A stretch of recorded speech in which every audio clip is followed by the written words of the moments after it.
Hey guys, this is your host, and today I'm going to tell you about a terrifying beast that haunts a national park. The year was 1997, and 5 friends were looking forward to a fun weekend of hiking in the Great Smoky Mountain National Park.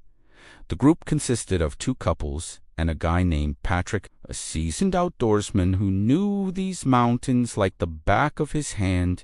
They planned to camp out for a couple of nights and enjoy some fishing along the way. When they arrived at the designated campsite, they set up their tents and made a fire while talking about how beautiful the area was. The Great Smoky Mountain National Park spans over 800 square miles, encompassing the most extensive old-growth forests in the eastern United States. It's home to more than 150 waterfalls and is considered the most visited national park in the country. So, it's safe to say that there were plenty of places for the friends to explore. After a couple of hours, the group decided to go their separate ways and meet back at the tents at around 7 p.m. While exploring the forest, the friends came across a small stream where they spent some time fishing, around 6 Policial Militar. They packed up their things and headed back to the campsite. But when they arrived, they noticed something strange. One of the tents had been ripped to shreds. At first, they assumed that it was just the wind. After all, thunderstorms are common in the Smoky Mountains. But when they looked around, they realized that there were no signs of a struggle, and none of their supplies were missing.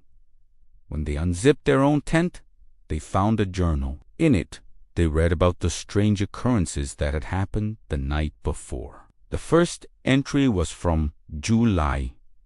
It said, "We set up camp late. As soon as it was dark, we heard heavy footsteps near our tents. My first thought was that it was a bear, but when I stepped outside, I saw no animal. All I saw were thousands of little pebbles that were scattered around our tents. I don't know how or why, but they were all moved during the night. We didn't see anything else, so we just went back inside and locked ourselves in our tent." Then another entry from July read, "Last night was even worse.